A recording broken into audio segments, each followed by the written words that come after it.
أعوذ بالله من الشيطان الرجيم. بسم الله الرحمن الرحيم. قال الله تبارك وتعالى في القرآن المجيد وهو أصدق القائلين وقوله الحق. بسم الله الرحمن الرحيم.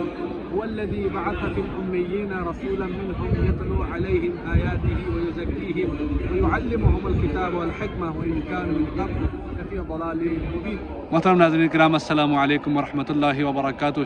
شب مبعث رسول خدا صلی اللہ علیہ وآلہ وسلم ہے، شب عید ہے۔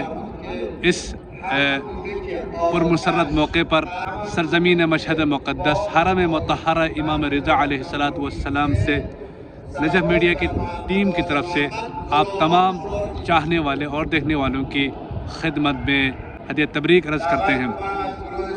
یہ عظیم شب کہ جس شب کو پروردگار عالم نے نبی اکرم صلی اللہ علیہ وآلہ وسلم کو مبعوث برسالت فرما کر انسان کو ظلمت سے روشنی کی طرف لے کر آئے۔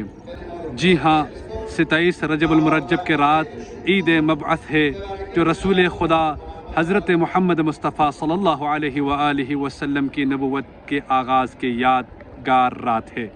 یہ وہ بابرکت لمحہ تھا جب غار حرا میں اللہ نے حضرت جبرائیل کے ذریعے پہلی وحی نازل کی اور آپ کو انسانیت کی ہدایت کے لیے منتخب کیا۔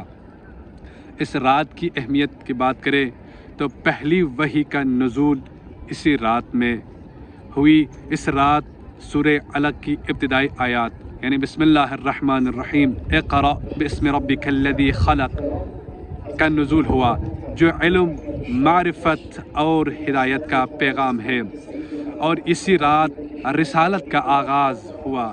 یہ رات اس عظیم مشن کا نقطۂ آغاز ہے جس نے دنیا کو جہالت اور ظلمت سے نکال کر علم، نور اور عدل کی طرف گامزن کیا۔ جی ہاں، اسی رات حضرت رحمت للعالمین کا ظہور، اسی رات انسانیت کے لیے اللہ کی سب سے بڑی رحمت رسول اللہ رحمت للعالمین کی نبوت کا اعلان ہوا۔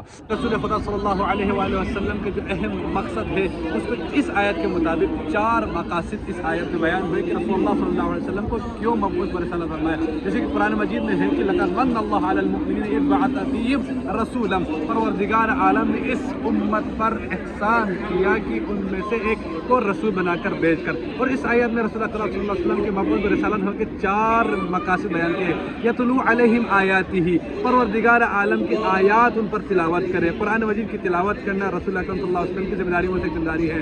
ویزکیہم، اور ان کی امت کی تزکیہ کرنا، ان کے تزکیہ نفس کرنا رسول اللہ صلی اللہ علیہ وسلم کے مبعوث برسالت ہونے کا مقصد ہے۔ ویزکیہم ویعلمہم الکتاب، اور کتاب کی تعلیم دے، والحکمہ، اور حکمت کی تعلیم۔ ناظرین کرام، شیعہ عقیدے میں اس رات کو شب عبادت اور ذکر خدا کے طور پر منایا جاتا ہے، جبکہ اہل سنت کے نقطۂ نظر کے مطابق اسی رات کو شب معراج سے منسوب کیا جاتا ہے، شب معراج کہتے ہیں۔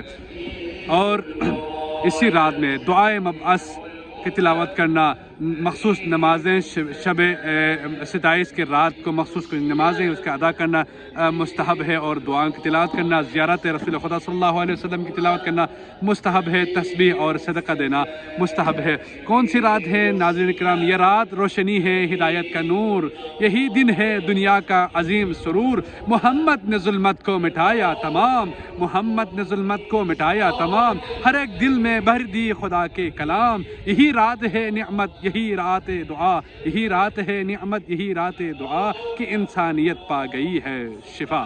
یہ رات عبادت اور اللہ کے شکر کا بہترین موقع ہے۔